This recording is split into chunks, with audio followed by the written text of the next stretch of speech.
Hello everyone, this is Chetna Sharma, Assistant Professor of Biani Girls College. Today I welcome you all on the next topic which is ecosystem. आज हम बात करेंगे ecosystem के बारे में कि actual में इकोसिस्टम क्या होता है, इकोलॉजी क्या होता है, ठीक है, एनवायरनमेंट क्या होती है. आज हम इन सब चीज़ों को डिस्कस करेंगे. तो फर्स्ट अगर मैं बात करूं इकोसिस्टम क्या होता है, ठीक है, तो इकोसिस्टम एक ऐसा एरिया पर्टिकुलर या एक पर्टिकुलर एनवायरनमेंट जो कि कुछ अलग अलग सब्सटेंसेस से मिलकर बना होता है, जिसमें बहुत सारे लिविंग ऑर्गेनिजम्स भी आते हैं, कुछ बायोटिक फैक्टर्स भी आते हैं, कुछ एबायोटिक फैक्टर्स भी आते हैं, ठीक है. तो इन सब से मिलकर क्या बना हुआ होता है, हमारा इकोसिस्टम में बना हुआ होता है, ठीक है. अगर मैं बात करूँ इकोसिस्टम है क्या, तो बेसिकली ये एक बहुत बेसिक्स और बहुत सिंपल फंक्शनल यूनिट होती है किसकी, इकोलॉजी की, ठीक है. Ecology means study of environment. जब हम एनवायरनमेंट से रिलेटेड उसके अलग अलग कंपोनेंट्स, उसके अलग अलग फैक्टर्स, जब हम उन सब की स्टडी करते हैं तो वो क्या आती है, इकोलॉजी के अंडर आती है, ठीक है. तो ये है इकोलॉजी. जो सबसे पहले कॉन्सेप्ट था इकोलॉजी का वो किसने दिया था, टेंसले ने, ठीक है. टेंसले और ओडम दो सबसे इम्पॉर्टेंट साइंटिस्ट या रिसर्चर कंसीडर किए जाते हैं पूरी की पूरी एक तरीके से इकोलॉजी के लिए. तो बेसिकली टेंसले थे जिन्होंने सबसे पहले क्या किया था, इकोसिस्टम के बारे में बताया था, ठीक है, इकोसिस्टम का कंसेप्ट दिया था. अब एक और साइंटिस्ट आए जो कि बहुत इम्पॉर्टेंट थे पूरे इकोसिस्टम इकोलॉजी के लिए, that is EP Odum. Odum ने क्या बोला कि बेसिकली जो इकोसिस्टम होता है, ठीक है, एक इकोसिस्टम में हर कोई क्या होता है, इम्पॉर्टेंट होता है. इसके अलावा इकोसिस्टम क्या है, कंप्लीट इकोलॉजी की एक बेसिक और एक फंक्शनल यूनिट होती है. आप कैसे कह सकते हो, आप इस वे में कह सकते हो कि इकोसिस्टम क्या होता है, किसी भी पर्टिकुलर एरिया का भी हो सकता है, जैसे land ecosystem, terrestrial ecosystem, aquatic ecosystem, ठीक है. तो उस इकोसिस्टम में वहाँ का वेजिटेशन आ जाएगा, वहाँ के एनिमल्स आ जाएंगे, वहाँ का एनवायरनमेंट आ जाएगा, वहाँ का टेम्परेचर के अकॉर्डिंग वहाँ पे किस तरीके के जानवर, प्लांट्स, एनिमल्स जो भी वहाँ पे मिलके एक कंप्लीट कम्युनिटी बना रहा है, वो क्या हो गया, इकोसिस्टम, ठीक है. तो इकोसिस्टम में ये सब आता है. अब अगर मैं बात करूँ फर्दर तो ये क्या होते हैं, एक दूसरे से इंटरेक्टिंग होते हैं, ठीक है. सभी कंपोनेंट्स चाहे वो लिविंग हो चाहे वो नॉन लिविंग हो, सब आपस में क्या होंगे, एक दूसरे से इंटरेक्टिंग होंगे, एक दूसरे पे डिपेंडेंट होंगे, ठीक है. नेक्स्ट जो बेसिकली वास्ट इकोसिस्टम होता है, जो बहुत बड़ा इकोसिस्टम है, ठीक है, जो एक कंप्लीट सेपरेट पार्ट बना रहा है कंप्लीट इकोलॉजी का, दैट इज बायोस्फीयर, ठीक है. इसे हम क्या बोलते हैं, बायोस्फीयर बोलते हैं, ठीक है. तो ये जो बायोस्फीयर होता है बेसिकली क्या होता है, सबसे ज़्यादा इम्पॉर्टेंट होता है. क्यों, क्योंकि जितने भी ऑर्गेनिज्म हैं, लिविंग हैं, यानी वेजिटेटिव प्लांट्स हैं, एनिमल्स हैं, इन सब को हम क्या कर सकते हैं, उसी वे में प्रोटेक्ट करके भी रख सकते हैं, ठीक है. तो ये क्या है, बायोस्फीयर. बायोस्फीयर को आर्टिफिशियली भी क्रिएट कर रहे हैं इन दिनों, ठीक है, जैसे नेशनल पार्क हो गए, सेंचुरीज हो गई, ठीक उसी तरीके से बायोस्फीयर रिजर्व्स बनाए गए हैं जिसमें एनिमल्स और प्लांट्स की बहुत सारी वाइड वेराइटीज़ को, जो कि अब एंडेंजर्ड हो चुकी है या जो अब कंप्लीटली ख़त्म होने वाली है, उन सब को हम क्या कर सकते हैं, बायोस्फीयर में रिजर्व्ड करके रख सकते हैं, ठीक है. बायोस्फीयर में बेसिकली एक कुछ हद तक, ठीक है, कंप्लीट बायोस्फीयर की मैं बात नहीं करूँगी, बायोस्फीयर की जो एक आउटर लाइनिंग है, यानी कुछ पार्ट जो है वहाँ तक ही हमेशा क्या होता है कि मैन मेड एक्टिविटीज़ क्या होती है, अलाउड होती है.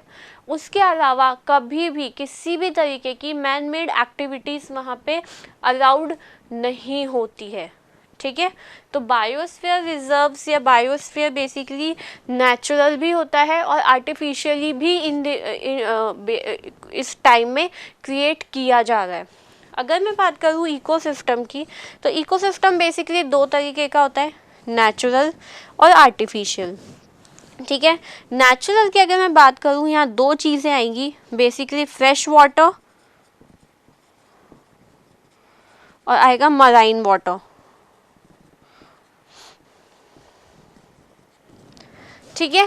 फ्रेश वाटर में हमेशा दो टर्मिनोलॉजी होगी जो आप हमेशा क्लियर रखेंगे अपनी, दैट इज रॉटिक और लैंटिक।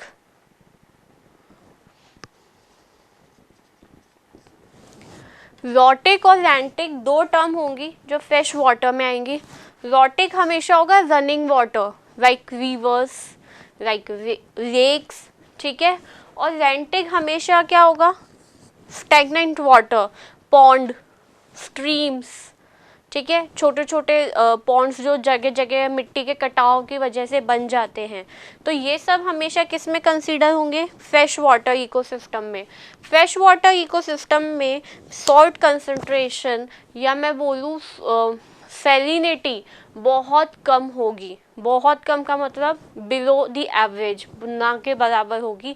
जो भी माइक्रो ऑर्गेनिज्म, जो भी फाइटोप्लैंक्टन, जू प्लैंक्टन, एनिमल्स, प्लांट्स, फिशेस, जो भी उसके अंदर अवेलेबल होंगे, वो सब किस अकॉर्डिंग होंगे कि उसका सर्वाइवल वहाँ पे है या नहीं, यानी फ्रेश वाटर के अकॉर्डिंग उनका जो भी सर्वाइवल होगा ना, ये उस अकॉर्डिंग प्रेजेंट होंगे। ठीक है। लैंटिक की मैं बात करूँ, अगर लैंटिक में क्या होगा, एक तरीके से कि जितने भी एनिमल्स और प्लांट्स होंगे वो बेसिकली उस अकॉर्डिंग होंगे कि जो स्टैग्नेंट वाटर यानी रुके हुए पानी में भी क्या हो सके, सरवाइव कर सके। ठीक है। तो ये होगा नेचुरल यानी फ्रेश वाटर इकोसिस्टम। ठीक है। इसी का भी अगर मैं सेकंड पार्ट की बात करूं, दैट इज़ मराइन, ऑब्वियसली जिसमें सॉल्ट कंसंट्रेशन बहुत अच्छी होगी, जैसे सी, ओशियंस। ठीक है। तो ये सब क्या होंगे, एक तरीके से मराइन। ठीक है। अब हमको ये अच्छी तरह पता है कि जो डीप मराइन होता है, जैसे ओशियन हो गए, सी हो गए, ठीक है, ओशियन से ज़्यादा बड़ा कोई इकोसिस्टम, एक्वेटिक इकोसिस्टम है नहीं। ठीक है। तो जो एक्वेटिक इकोसिस्टम का जो मराइन वाला पार्ट होगा, ठीक है, उस मराइन वाले पार्ट में डीप बेस की अगर मैं बात करूँ, तो उस डीप बेस में क्या होगा, एक तरीके से कि कुछ बड़े जानवर लाइक व्हेल, ऑक्टोपस, ठीक है, सी हॉर्सेस, वो सब क्या होंगे, उस ओशियन या उस सी के सेंटर पार्ट में प्रेजेंट होंगे। ठीक है। तो यहाँ पे ये सेंटर वाला पार्ट जो होगा, मराइन वाला पार्ट जो होगा, ये क्या होगा, इसका वेजिटेटिव और इसका एनिमल पार्ट बहुत ज़्यादा हाई होगा, यानी एनिमल डाइवर्सिटी और प्लांट डाइवर्सिटी की जो अमाउंट होगी वो कैसी होगी, बहुत अच्छी होगी। ठीक है। तो ये होगा नेचुरल इकोसिस्टम में।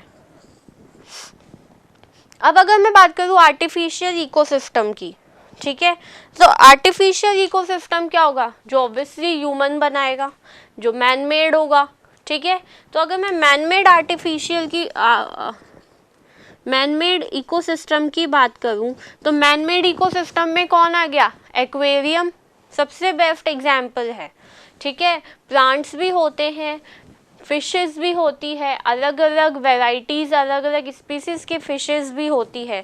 तो यहाँ पे कौन काम कर गया, मैन मेड इकोसिस्टम काम में आ गया। ठीक है एक कंप्लीट इकोसिस्टम। क्यों, क्योंकि उसमें बायोटिक एबायोटिक फैक्टर्स भी हैं, उसमें प्लांट्स भी हैं, उसमें एनिमल्स भी हैं।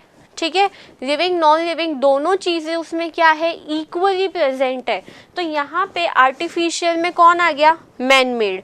इसके एग्जाम्पल्स में सबसे बेस्ट कंसीडर कर सकते हैं हम एक्वेरियम, हर घर में प्रेजेंट होता है, मोस्ट ऑफ द हाउसेज में प्रेजेंट होता है। ठीक है। हम उसमें प्लांट्स भी कंसीडर कर सकते हैं छोटे छोटे, हम उसमें फिशेस भी रखते हैं। ठीक है। अब दैट इज़ द पॉइंट कि आप ये दैट इज़ आवर चॉइस कि हम किस स्पेसिफिक एरिया का या किस स्पेसिफिक साइज़ का एक्वेरियम हमारे घर में कंसीडर करना चाहते हैं। तो अगर मैं बात करूँ for example man made artificial ecosystem, तो इसमें कौन आएगा, aquarium number 1, number 2 crop lands. ठीक है। फसलों के लिए जो हम क्रॉप लैंड तैयार करते हैं, जिसमें हम खेती करते हैं, वो भी क्या होती है, मैन मेड ही होती है, ठीक है। ह्यूमन बनाता है और एक पर्टिकुलर टाइम पीरियड के बाद में वही क्या होता है, ख़त्म हो जाता है, चेंज हो जाता है। और उसे कौन चेंज करता है, ह्यूमन ही चेंज करता है। यानी ह्यूमन ने उसे बनाया, ह्यूमन ने उसको डिस्ट्रॉय किया और ह्यूमन ही उसे क्या करेगा, वापस बनाएगा। तो ये दो चीज़ें फॉर दो एग्जाम्पल्स हो गए मैनमेड के, आर्टिफिशियल के। पहला तो हो गया aquarium, very much important. Number 2 हो गया कौन सा, क्रॉप लैंड। तो ये है एक जनरल ब्रीफ इंट्रोडक्शन इकोसिस्टम के बारे में, ठीक है। अब अगर मैं बात करूँ structure of ecosystem, very much important. ऐसी बहुत सारी चीज़ें हैं जो हम स्ट्रक्चर ऑफ इकोसिस्टम में आज पढ़ने वाले हैं, ठीक है। अगर मैं इकोसिस्टम की बात करूँ तो यहाँ पे होते हैं एबायोटिक और बायोटिक फैक्टर्स, ठीक है। एबायोटिक फैक्टर्स में कौन कौन आ गए, इनऑर्गेनिक कंपोनेंट्स आ गए। एबायोटिक मतलब जिसमें सांस लेने जैसा कुछ नहीं है। अगर मैं बहुत आसान शब्दों में बोलूँ, abiotic means no living organism and biotic means of course living organism, ठीक है। तो अगर मैं एबायोटिक की बात करूँ तो एबायोटिक में कौन कौन आ गए, इनऑर्गेनिक कंपोनेंट्स आ गए, जैसे nitrogen, carbon, sulphur, phosphorus and hydrogen, they all are inorganic component जो कि इकोसिस्टम में एनिमल डाइवर्सिटी हो या प्लांट डाइवर्सिटी, दोनों के लिए बहुत ज़्यादा इम्पॉर्टेंट होते हैं, इक्वली उसके लिए रिस्पॉन्सिबल होते हैं उनके सर्वाइवल के लिए, ठीक है। इसके अलावा CO2, as we know photosynthesis के ड्यूरेशन में CO2 बहुत ज़्यादा काम आती है। इसके अलावा रेस्पिरेशन में उसका अपना अलग यूज़ होता है। मीथेन, सेल्यूलोज, सेल्यूलोज का आई थिंक सबको पता है, जो प्लांट सेल वॉल होती है वो हमेशा किसकी बनी हुई होती है, सेल्यूलोज की बनी हुई होती है। और यही सेल्यूलोज पूरे प्लांट के लिए सबसे ज़्यादा क्या होता है, इम्पॉर्टेंट कंपोनेंट होता है, ठीक है। इसके अलावा इनऑर्गेनिक कंपाउंड्स हो गए, कुछ मिनरल्स हो गए, गैसेस हो गई, ठीक है, ये सब भी क्या होता है, इम्पॉर्टेंट होता है, ठीक है। और ये सब मिलके किस क्या आते हैं, एबायोटिक, जो कि प्लांट, चाहे वो प्लांट हो या एनिमल हो, दोनों की ग्रोथ के लिए क्या है, इक्वली रिस्पॉन्सिबल है। Done, yes. Now the most important part of complete ecosystem, biotic component. आपका जो भी फर्दर सब कुछ, पूरा इकोलॉजी, पूरा इकोसिस्टम किस पे डिपेंड करता है, इस बायोटिक फैक्टर पे। बायोटिक फैक्टर्स में क्या आते हैं, बेसिकली छोटे से लेकर बड़े से बड़े तक जो कंपोनेंट्स हैं, जो लिविंग है, चाहे वो प्लांट्स हो या एनिमल्स हो, उन सबको हम किसके अंडर कंसीडर कर रहे हैं, इस बायोटिक फैक्टर के अंदर, ठीक है। अब बायोटिक फैक्टर बेसिकली दो तरीके के होंगे, ए है ऑटोट्रॉफिक और दूसरा है हेटेरोट्रॉफिक। मुझे ऐसा पता है, I think most of the students को ये चीज़ समझाने की ज़रूरत नहीं होगी कि ऑटोट्रॉफिक और हेटेरोट्रॉफिक का मतलब क्या होता है, क्योंकि they are quite very much simple and very much easy कि एक्चुअल में बायोटिक फैक्टर्स में ऑटोट्रॉफ और हेटेरोट्रॉफ या फिर ऑटोट्रॉफिक और हेटेरोट्रॉफिक का मतलब है क्या, ठीक है। तो ऑटोट्रॉफिक में हमेशा कौन आते हैं, प्रोड्यूसर, राइट। प्रोड्यूसर कौन, जो हमेशा प्रोड्यूस करेंगे, ठीक है, जो आपके लिए खाना हमेशा बनाएंगे, और वो प्रोड्यूसर कौन होंगे, प्लांट्स। प्लांट्स खुद के लिए भी बनाते हैं, प्लांट्स को अगर ह्यूमन खा जाए तो हमारे लिए भी हो गया, और प्लांट्स को अगर एनिमल खाए तो उसके लिए भी हो गया, ठीक है। यानी सिर्फ प्लांट्स ऐसे हैं जो कंप्लीटली फूड फॉर्मेशन करते हैं सबके लिए। तो और और ऑटोट्रॉफ में हम हमेशा किसे कंसीडर करेंगे, प्रोड्यूसर को। सबसे इम्पॉर्टेंट, सबसे प्राइमरी, सबसे इनिशियल स्टेज पे होगा, जिसे स्टार्ट करने के लिए या कंप्लीट एनर्जी फ्लो के लिए, एनर्जी ट्रांसफ़र के लिए या फूड के लिए हम किस पे डिपेंड रहेंगे, इन प्लांट्स पे। तो हम इन्हें क्या बोलेंगे, प्रोड्यूसर, ठीक है। Next heterotrophic.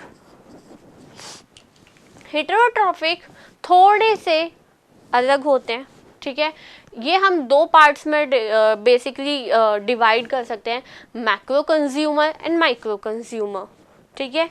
मैक्रो कंज्यूमर हमेशा कौन होंगे, जो एक लार्ज स्केल पे एक हाई अमाउंट में फूड को कंज्यूम करते हैं, जिन्हें हम बहुत इजीली देख सकते हैं और देखते भी हैं हमारी रियल लाइफ में, लेकिन एक्चुअल में हमें पता भी नहीं होता है कि वो हम उसको हम प्राइमरी माने, उसको हम सेकेंडरी माने या उसको हम टर्शरी माने, ठीक है। तो ये होता है बायोटिक में।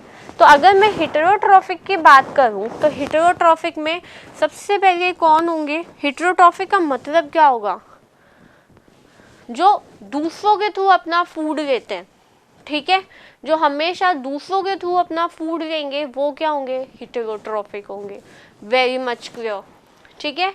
इसमें बेसिकली क्या होगा, प्राइमरी कंज्यूमर,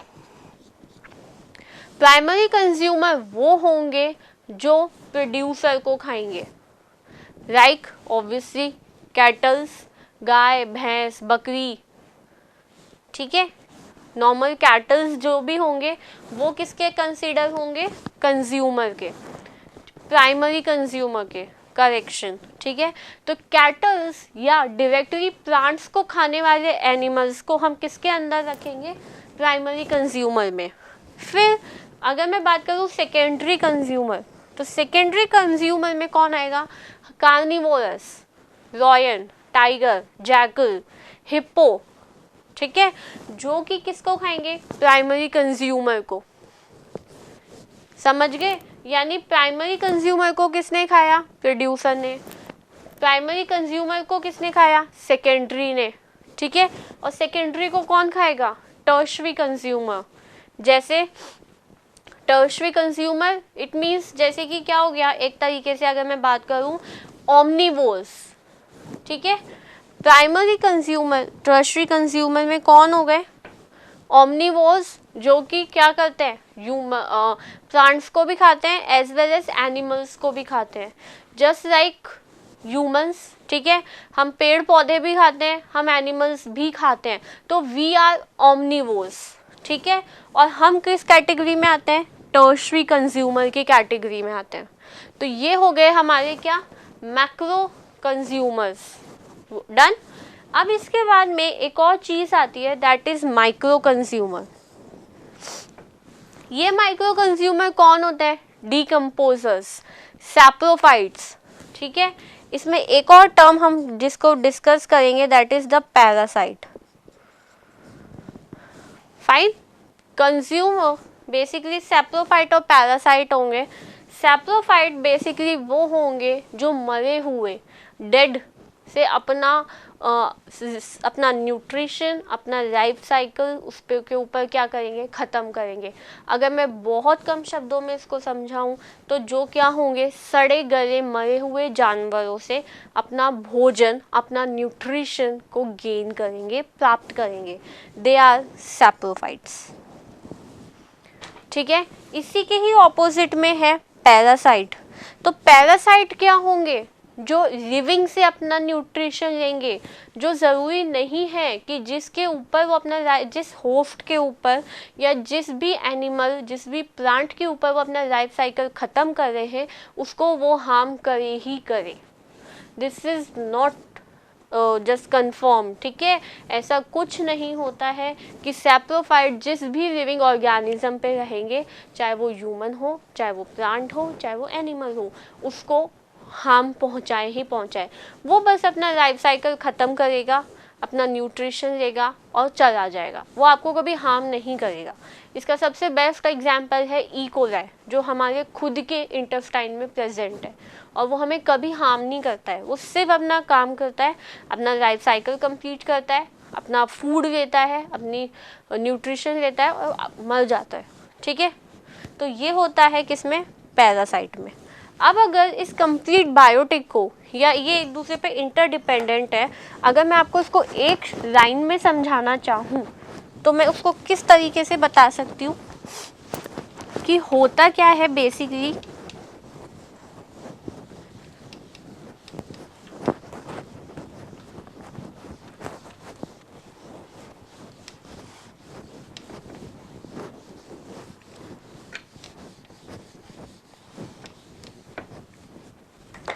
सबसे पहले आए मेरे कौन, प्रोड्यूसर। ठीक है, प्रोड्यूसर में कौन आ गया, प्लांट्स। फिर आए प्राइमरी कंज्यूमर। ठीक है, कौन आ गए, हर्बीवोर्स। हर्बीवोर्स में कौन आ गए, कैटल्स, डियर, इसके अलावा cow, goat. Done. Next secondary consumer. Secondary consumer में कौन आ गया, कार्निवोर्स। ठीक है, कार्निवोर्स में कौन, तो कार्निवोर्स में कौन आ गए, लॉयन, टाइगर, जैकल। ठीक है, ऐसे बहुत सारे आ सकते हैं। और लास्ट में कौन आ गए, टर्शरी कंज्यूमर। इसमें कौन आ गए, ओमनिवोर्स। और ओमनिवोर्स में कौन है, सबसे best example of course human. ठीक है, तो इस तरीके से प्रोड्यूसर्स को किसने खाया, प्राइमरी कंज्यूमर ने। प्राइमरी कंज्यूमर को किसने खाया, सेकेंडरी कंज्यूमर ने। सेकेंडरी कंज्यूमर को किसने खाया, टर्शरी कंज्यूमर ने। तो इस तरीके से इनका लाइफ साइकिल फिक्स होता है चक्र। ठीक है, यानी ये एक दूसरे को खाएंगे, जितना भी एनर्जी लेवल होगा वो इनमें ट्रांसफ़र होता जाएगा। ठीक है, और ये अपना काम करते रहेंगे, खाना मिलता रहेगा, न्यूट्रिशन मिलता रहेगा, एनर्जी का साथ साथ फ्लो चलता रहेगा और इनका काम होता रहेगा। डन। तो ये होता है एक कंप्लीट कंज्यूमेशन।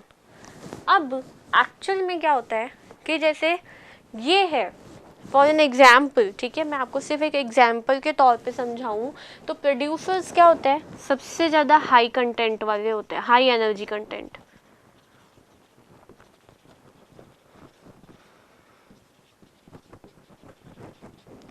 ठीक है, अब इसमें क्या हुआ, मान लीजिए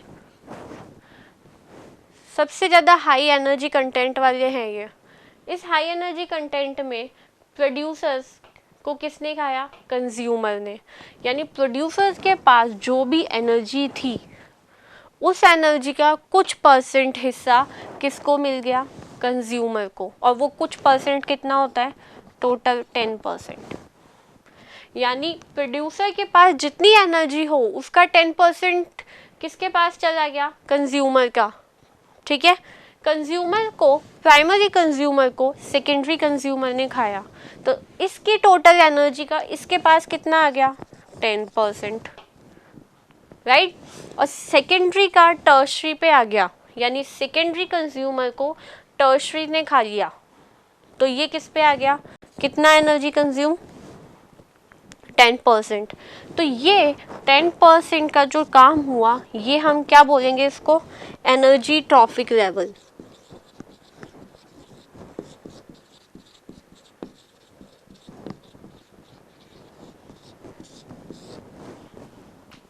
ठीक है, ये क्या हो गई, energy trophic level.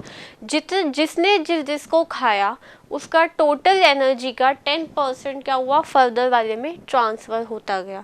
This is the energy trophic level.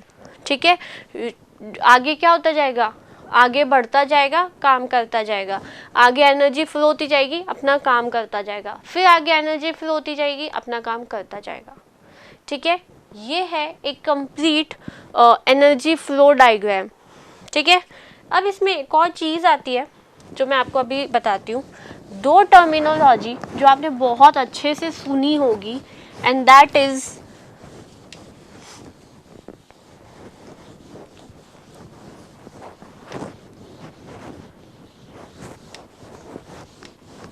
सबसे पहले अगर मैं इस दो में से एक की बात करना चाहूँ तो सबसे पहला है फूड वेब, जिसे हम हिंदी में खाद्य जाल भी कहते हैं। ठीक है, ये फूड वेब क्या करती है, इस फूड वेब के अकॉर्डिंग जितने भी एनिमल्स हैं, ठीक है, वो सब क्या होते हैं, फूड के लिए आपस में डिपेंडेंट होते हैं। सब एक दूसरे के ऊपर डिपेंड करेंगे। हर एक छोटे से छोटे जानवर से लेकर बड़े से बड़े जानवर की पूरे इकोसिस्टम में क्या होती है, अपनी एक इम्पोर्टेंस होती है। कोई भी ज़रूरत से ज़्यादा बढ़ा या कोई भी ज़रूरत से ज़्यादा घटा तो वो क्या हो जाएगा, पूरे इकोसिस्टम के लिए बहुत ज़्यादा हार्मफुल हो जाएगा। ठीक है, तो ऐसे में यहाँ पे क्या हो जाएगा, प्रॉब्लम क्रिएट करने वाली बात हो जाएगी। तो यहाँ पे इसलिए क्या बनता है, फूड वेब। ठीक है, अब मैं आपको फॉर एक एग्जाम्पल देके बताती हूँ। तो फूड वेब में क्या हुआ, मान लो प्लांट्स थे, इन प्लांट्स को किसने खाया, काऊ ने। काऊ को किसने खाया, जैकल ने। जैकल को किसने खाया, टाइगर ने।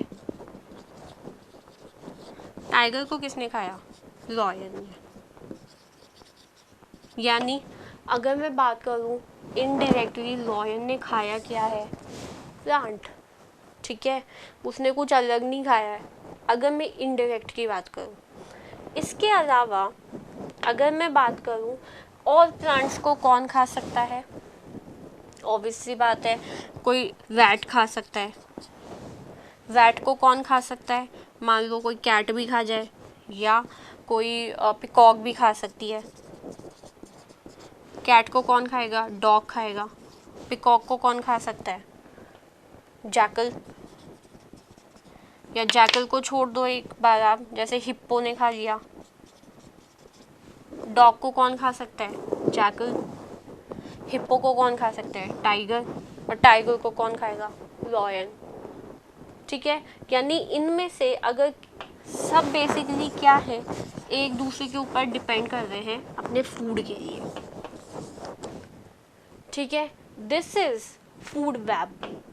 सब आपस में एक खाद्य जाल बनाए हुए हैं, सब आपस में एक कंप्लीट फूड लेके चल रहे हैं कि अगर मान लो मैं प्लांट्स को ही हटा दूँ, हट गया प्लांट, इनमें से किसी को भी अपना खाना नहीं मिलेगा। क्यों, प्लांट अगर नहीं होगा तो काऊ क्या खाएगी, काऊ नहीं खाएगी तो काऊ मर जाएगी। इधर काऊ ने अगर प्लांट को रैट ने नहीं खाया तो रैट मर जाएगा, रैट मर गया तो कैट क्या खाएगी, और कैट मर गई तो डॉग क्या खाएगा। तो यानी इनडायरेक्टली कुछ टाइम के बाद में इनडायरेक्ट इफेक्ट किस पे पड़ जाएगा, इस लॉयन पे पड़ जाएगा। ठीक है, यानी एनवायरनमेंट में, इकोसिस्टम में हर छोटे से छोटे एनिमल का खुद का क्या होता है, एक इम्पोर्टेंस होती है, एक वैल्यू होती है। अगर उसका नंबर ज़रूरत से ज़्यादा कम हो जाए या उसका नंबर ज़रूरत से ज़्यादा बढ़ जाए तो वो क्या करेगा, हार्मफुल होगा पूरे एनवायरनमेंट के लिए। सबसे ज़्यादा इफ़ेक्ट करेगा वो कंप्लीट इकोसिस्टम। ठीक है, now we will discuss about the food chain. Okay, now we will discuss about the next topic, and that is the food chain. Food chain और फूड वेब दो सबसे ज़्यादा इम्पॉर्टेंट चीज़ें होती है, इम्पॉर्टेंट कंपोनेंट्स होते हैं कंप्लीट इकोसिस्टम के लिए। फूड वेब क्या होता है वो मैं आपको अभी बता चुकी हूँ। ठीक है, जिसमें बेसिकली हर ऑर्गेनिज्म अपने न्यूट्रिशन के लिए, अपने फूड के लिए क्या होता है, सामने वाले पे या दूसरे एनिमल पे क्या है, डिपेंड करता है। ठीक है, सेकंड है basically important is food chain. एक कंप्लीट चेन फॉर्म होती है। ठीक है, चेन फॉर्मेशन होती है जिसमें बेसिकली क्या क्या होता है, डायरेक्टली डिपेंड करता है ये सोलर रेडिएशंस पे। यानी यहाँ पे सबसे इम्पॉर्टेंट चीज़ जो काम में आएगी वो कौन होगा, सन।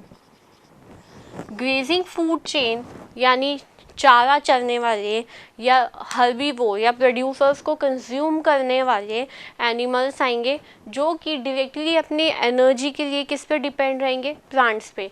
और प्लांट्स अपनी एनर्जी के लिए किस पे डिपेंड रहेंगे, सन पे। यानी यहाँ पे डायरेक्टली प्लांट्स किस पे डिपेंड कर रहे हैं, सन पे। ठीक है, ये यहाँ पे क्या हो सकता है कि बहुत सारी सिचुएशन हो सकती है प्लांट्स के साथ में। नंबर वन, मे बी क्या हो, वो ऑक्सीडाइज्ड हो जाए। ठीक है। सेकंड, हो सकता है मर जाएं, डिके हो जाए, उनका सड़ गल जाए, या थर्ड क्या हो सकता है कि उन्हें हर्बीवोर्स भी खा जाए। ठीक है, ये तीनों चांसेस होते हैं ग्रेजिंग फूड चेन में, जो कि आगे जाके क्या कर सकते हैं, ये एक तरीके से उनको कंज्यूम कर सकते हैं। Next, detritus food chain. Detritus food chain basically किसके लिए होता है, इनमें डेड ऑर्गेनिक मैटर आते हैं, जिसमें क्या क्या होता है, मेटाबॉलिक वेस्ट होता है और उनके एक्सुडेट्स होते हैं। ठीक है, उनके वेस्ट मटेरियल होते हैं जिनके थ्रू उनको क्या किया जाता है, कंज्यूम किया जाता है, यूज़ किया जाता है, खाया जाता है, और उनसे क्या किया जाता है, एनर्जी ली जाती है। जो एनिमल डिट्राइटस फूड चेन में आते हैं उन्हें हम डिटेरिवोर्स कहते हैं। ठीक है, और डिटेरिवोर्स नॉर्मल ग्रेजिंग फूड चेन से क्या होते हैं, कम्प्लीटली डिफरेंट होते हैं। ठीक है, जो भी ग्रेजिंग फूड चेन के थ्रू जो भी ऑर्गेनिक वेस्ट एक्सुडेट्स रिलीज हुआ है, ये क्या करेंगे, उसी के ही थ्रू अपना फूड को यूज़ करेंगे। थर्ड आता है सप्लीमेंट्री फूड चेन, जिसमें बेसिकली कौन होंगे, एक तरीके से पैरासाइट, सैप्रोफाइट्स। ठीक है, इसके अलावा स्कैवेंजर्स, जो कि अगर पैरासाइट है तो बेसिकली किसी भी होस्ट से अपना लाइफ साइकिल कंप्लीट करेंगे, उसको यूज़ करेंगे और मर जाएंगे। ठीक है, जबकि अगर मैं बात करूँ किसकी, सैप्रोफाइट्स की, तो सैप्रोफाइट्स हमेशा क्या करेंगे, डेड और डिके ऑर्गेनिज्म से, मरे हुए या गले हुए जीव जंतु या पत्तों से, प्लांट पार्ट से वो क्या करेंगे, अपना फूड इनटेक करेंगे। ठीक है, सेम ऐसे ही होगा किसमें, स्कैवेंजर्स में। तो ये कंप्लीट लाइफ साइकिल या ये कंप्लीट 3 इम्पॉर्टेंट फूड चेन होती है, जो कि क्या करती है, किसी भी एनवायरनमेंट को बैलेंस करके रखती है हमेशा से। नाउ अब हम जो आज का फाइनल टॉपिक है जो हमारा डिस्कस करेंगे, दैट इज़ द पिरामिड्स। ठीक है, यस, पिरामिड सबसे ज़्यादा इम्पॉर्टेंट होते हैं। किस एक ग्राफिकल रिप्रेजेंटेशन होता है जिसमें हम अलग अलग स्टेजेस को क्या करते हैं, इसके थ्रू दिखा सकते हैं। So now we will discuss about the pyramids. Now the last topic is pyramids, या जिसे हम बोल सकते हैं इकोलॉजिकल पिरामिड। ये इकोलॉजिकल पिरामिड क्या होते हैं, बेसिकली ये नंबर ऑफ इंडिविजुअल्स को एक तरीका है ग्राफिक्स रूप में या ग्राफिकल रिप्रेजेंटेशन के थ्रू बताना।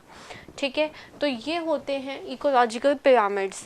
अब अगर इसमें ये मेनली 3 तरीके के होते हैं, pyramids of number, pyramids of biomass and pyramids of energy and productivity.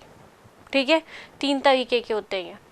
अगर मैं बात करूँ नंबर 1, पिरामिड्स ऑफ नंबर, तो होगा क्या कि यहाँ पे जो ऑर्गेनिज्म है वो क्या होंगे, बेसिकली नंबर ऑफ ऑर्गेनिज्म तो धीरे धीरे क्या होगा, कम होता जाएगा, लेकिन उन्हें जो भी रिमेनिंग ऑर्गेनिज्म है उनका साइज़ धीरे धीरे क्या होगा, बढ़ता जाएगा।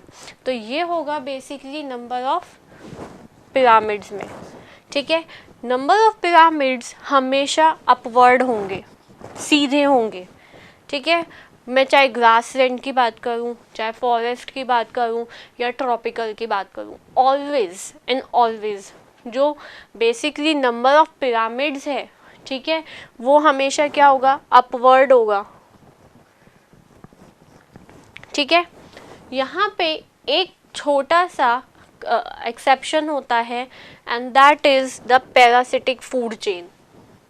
जो पैरासिटिक फूड चेन है, जिसमें बेसिकली पैरासाइट्स अपना फूड कंज्यूम करती है, वो पैरासिटिक फूड चेन हमेशा कैसे होगी, इन्वर्टिब्रेट्स, उल्टी, इन्वर्टेड। ठीक है, तो ये होगा नंबर ऑफ पिरामिड्स में। नाउ अगर मैं बात करूँ पिरामिड्स ऑफ बायोमास, ठीक है, यानी बेसिकली बायोमास का जो कंजम्पशन होगा, जो कंज्यूम करने की कैपेबिलिटी होगी हर स्टेज पे, वो क्या करेगी, इसको उतना ही अफेक्ट करेगी। ठीक है, जैसे अगर मैं बात करूँ तो होगा क्या कि ग्रेजुअल डिक्रीज होता जाएगा बायोमास, जैसे जैसे ट्रॉफिक लेवल बढ़ता जाएगा, यानी जैसे जैसे ट्रॉफिक लेवल हाई होता जाएगा बायोमास क्या होगा, डिक्रीज होता जाएगा। अगर मैं बात करूं इन केस ऑफ ग्रासलैंड, तो ग्रासलैंड के केस में ये हमेशा कैसे होंगे, अपराइट। जबकि अगर मैं एक पॉन्ड इकोसिस्टम की बात करूं तो ये हमेशा कैसे होंगे, डाउनवर्ड, उल्टे। ठीक है, इस तरीके से होंगे।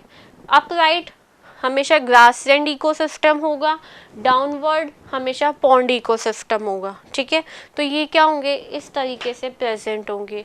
This is the pyramid of biomass. अब लास्ट है number of pyramid of energy and productivity, जो इनका लेवल है एनर्जी कंज्यूम करने का। ठीक है, उसी के बेस पे हमने इन्हें क्या बोला है, पिरामिड ऑफ एनर्जी। ठीक है, उस एनर्जी को कैसे कंज्यूम कर रहे हैं, कैसे वो यूज़ कर रहे हैं, उसके बेस पे बोला गया है।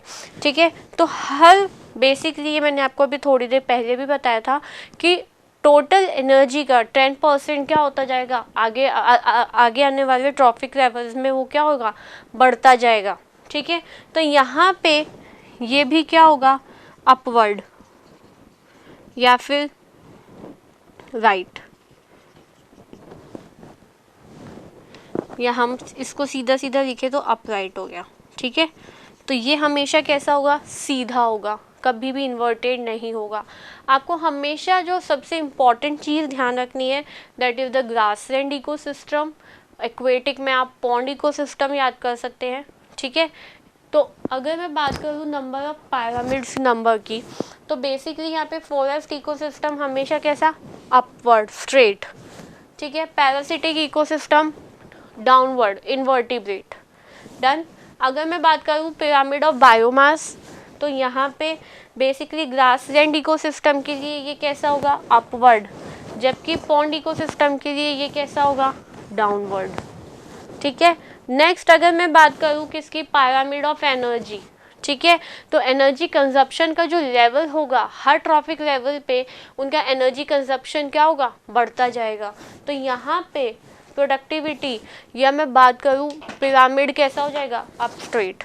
ठीक है, तो ये है इकोलॉजिकल पिरामिड्स। तो ये हमने जो पढ़ा है that is the general brief about the ecosystem. ठीक है, आई होप ये वीडियो आपके लिए बहुत हेल्पफुल होगा। If you like this video please like, comment and share. Thank you so much.